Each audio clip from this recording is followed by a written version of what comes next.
Hey guys, welcome back to my channel. Please be sure to like, comment, share, and subscribe. I know it's been a while since I did a video, but I'm back. So today I want to talk about my life before I became a truck driver. Okay. I want to encourage someone that has thought about becoming a truck driver, that is worried that if they get into the industry, they're not going to make it. They're complacent with their life right now and their situation because they feel like it can't get any better and they're getting by. So, hey, why want more? You should want more because there's always more. There's always more, so why not want it? When I got into trucking was not an option for me. I am not going to lie. Trucking was not an option for me because I felt like I just had my whole plan just, for my life. Like it was just set what it was. Before I got into trucking, I became a paralegal. I became a paralegal in 2010. I studied various areas of law. My favorite was criminal. But before I got into criminal law, I was a dancer. At some point, both worlds collided. I danced for over a decade. I became a paralegal in 2010, like I said before, because I had a situation that happened while I was working in the strip club that led me to want to learn about law and how I could help myself. And I did talk about that story in another video. But yeah, I went through certain things in my life. The first part of my life led me running to the strip club because I wanted, a safety net for myself. I'm going to say that. That led me to, you know, the second situation of getting into law. When that happened, my life was in turmoil. I used to work in the daytime in the corporate world, and at night I was in the club. So I had to drive like maybe an hour, 2 hours out to go to clubs because I didn't want my day job to conflict with my night job, or should I say, my night job to conflict with my day job. And I felt like I was keeping it together. But even after the night job, I had to go home and I had to do schoolwork. Okay. So I had just started taking my bachelor's degree program, and it was a lot. I was barely getting any sleep. I was like pin thin. Okay. Because it was like I was just on go 24/7. And that was my life. I was okay with it because that's what I was used to. I was married. My husband had packed up the things and left when I went to work one day. So when I came home, I it looked like I was a squatter. Like the house was completely empty and it was just my things left. And so I had to figure it out from there. In that short period, I had stopped dancing because I thought that I was okay at that point. Just to realize later on that I wasn't okay, and I had to resort back to the club because I had to get back on my feet. I didn't really have a support system. It was just me. I'm the one that had to make the ends meet. I had to, you know, get up and work when I was tired, when I was weak, when I didn't want to. Whether it was raining, the world was falling apart. I had to get up and I had to do what I had to do and go to school and work in the daytime. But at that time, I felt like I had it all together. I felt like I had it under control, even when my body was like tearing down.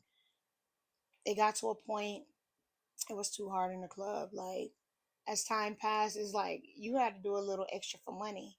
And then, so, when it got like that, I started depending more on my day job because it was sometimes I go to the club and I make nothing. You wasn't giving up no honey, you wasn't getting no money. And I had that much honey to give, so I was like, I wasn't giving up no honey. So yeah, I had to depend on my day job. When COVID hit, it's like everything just went haywire. The club closed, which I wasn't making any money there anyway, so I was barely even going. And the courts closed. Once the courts closed, there was really no work in the legal field. Everything was just on hold. Every court case was pushed back. If you guys can remember, there was like nothing going on.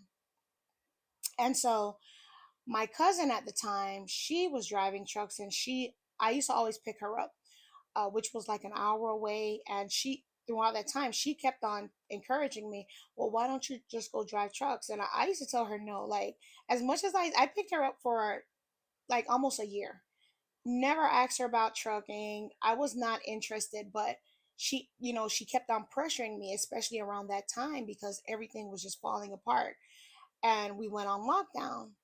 And so I was like, okay, I thought about it. And I think that that's all I needed. Once I thought about it, I just went ahead with it. The crazy thing was, I had just started taking my master's degree program, right? So now here I am studying to get this permit, still doing my master's degree. Now I'm in this truck driving school. 3 weeks, have to learn everything about this truck, how to drive it, how to back it, every part of the truck. Still doing my master's degree program. And it's like I have so much on my plate at this time, but I'm just walking by faith. I'm like, I tell you, I didn't even know what I was doing, but I was doing it. And so I ended up passing when I tested out. I ended up passing on the first try. Okay. And when I ended up passing, my first job that I got on with was Covenant. That was a whole nother world. Like, I thought truck driving school was one thing, but Covenant was a whole nother world, because now I'm actually here. Now I'm actually going to start working. And, the rest is history. At this point, I've been driving for about 4 years. Well, over 4 years, yes. And it's going on 5 years. And I can honestly say that since I have started driving, I have not been back to a club. Have I done legal work? I have, not as far as being actually in the firm, but I have done appeals while I'm on the truck. I did graduate with my master's. I never gave up on the original plan. And the original plan was always for me to push forward and for me to move forward and for me to get through. And I did. And so I want to encourage anyone, if you have thought about truck driving, that's just the beginning. Push forward and do it. It's not even a question if you're going to make it. Is it going to work out for you? That's up to you. But if you thought about it, push forward, do it. I did it. Sometimes you got to trust the process. Here I am. I did it. I got my own business. I got my own thing going on. Do it. And we're going to do another video on that. You don't listen. We all have to start somewhere. There are a lot of people out there that, they want to. They hear the stories. They want to. I got into truck driving. I started making more money in a week than I was making at my day job and at my night job. Have not even been back, not even as a customer. But did I think I could do it? No, I was complacent. Maybe the pandemic pushed me into it. I don't know.